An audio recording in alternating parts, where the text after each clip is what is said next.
I just dug 2, 4, 6, 8, 10 holes.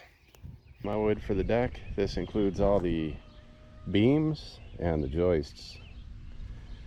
And Menards was really good to me. I ordered 20 14-foot beams or joists and realized I needed 16 because I want to bring the front of the deck out a little bit. And they're getting ready to leave and bring it, and they said, you know what, we'll just swap them out. So I got them for pretty much the extensions for free. I think it was about $50 worth of lumber. It's like $2.40 a linear foot. I got 10 holes dug, these 6x6s.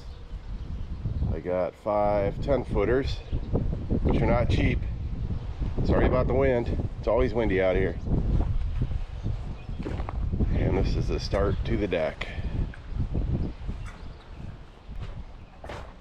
So you would think a 10 inch would bring it up to about here. And then I got the cross beams. Yeah, I'm gonna have to cut them down pretty low, I do believe. Put some rock down, put about a bag of concrete in each hole, line them up on the same plane, same distance from the house. They are solid as a rock.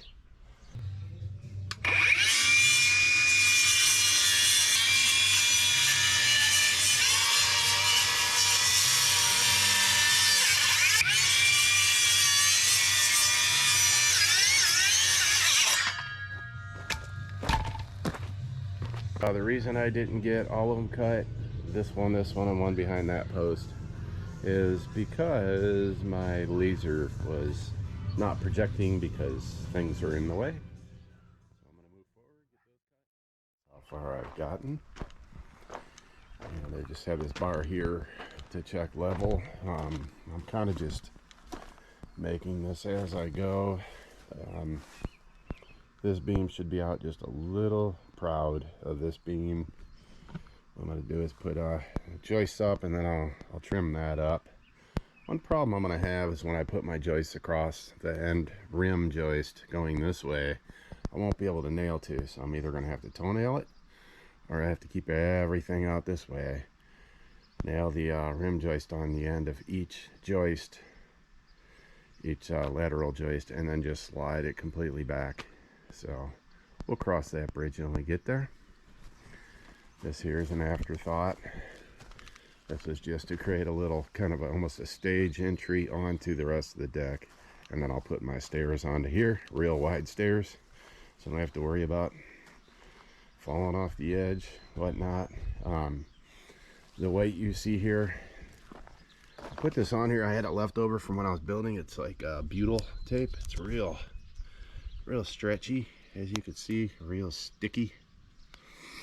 And since I opened up that wood there by creating a ledge for these beams, I figured, well, I'll put that down. I have it, and that'll keep the water out from the raw cellulose of the wood there, if that makes sense. So there's the idea. You can kind of see how the front's going to come out a little farther. And I'll have stairs coming down off the part that's stuck out a little farther. This side's going to come over farther to give us a place to hang out. It's not under that roof. I'll come back and trim that up when I figure out where I'm at. It'll be a decent size deck. I think it's almost 28 feet. Does that sound right? I think so. Almost 30 feet. What I'm doing is just like kind of laying this out now. There's no way I can get a rim joist back there to nail it on there, so I'm going to pull all these forward, sneak back there, mark out my rim joist, and nail it on. So just kind of get an idea what it's going to look like here. We have a rainbow going on here. But this is as far as I got. This is my hangout area. But we're ready to go here. Still a lot more work to go. See if I can walk this here. But these are offset here because of the pillar here. And yeah, it's coming along. I think I got the hard work done. Now I got to get into the tedious work, right? So anyway, here we are. Pull up a seat. What I'm doing is I'm putting one of these T-clips in like that, pre-drilling.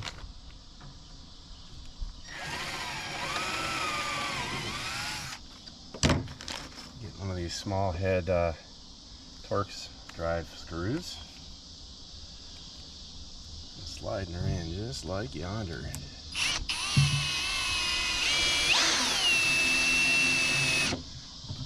There it is.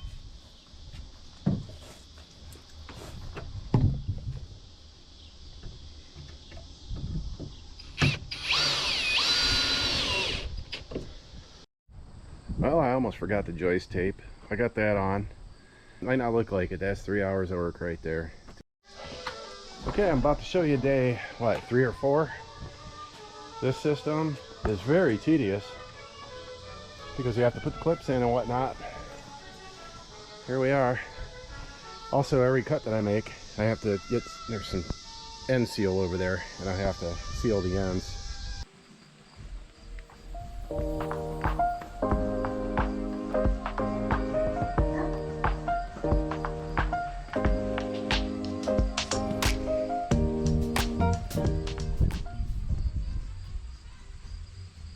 But yeah, it's coming right along. Some of the boards are a little warped, so I have to get in. When I put them on, I have to kind of push on them and then screw them in, lean into them. I got a big breaker bar right here.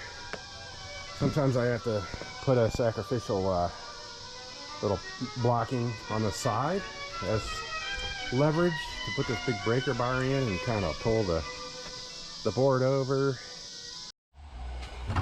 Okay, I have some situations where the board is bowed. So what I do is I set up a sacrificial board.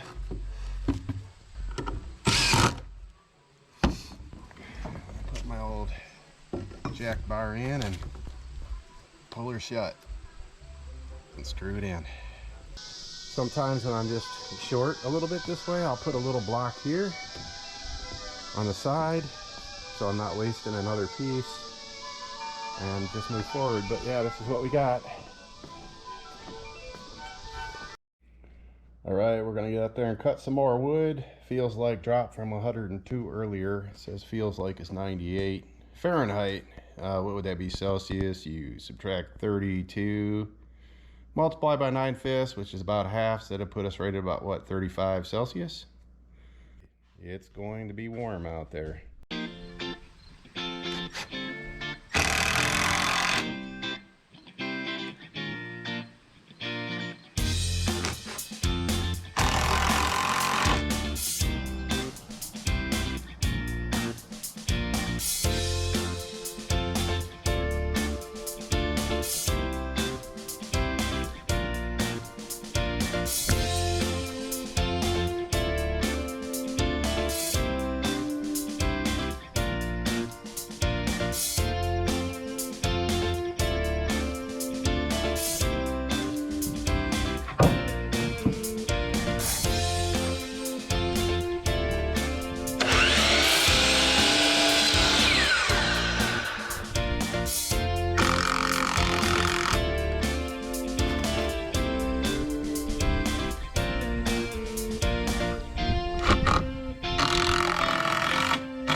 Guys, here we go. I've been out here all day and we're looking pretty good.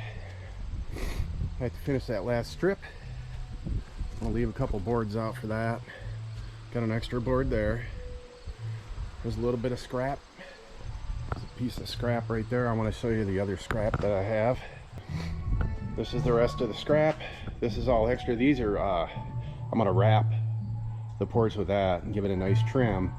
So this right here is the leftover, and hopefully I have enough to make a nice set of stairs. Looks like I have a little more scrap over there. So, man, if you never use the clip system, it is slow going. I can't tell you how many hours I have in this.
Yes, dear.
Here's the situation.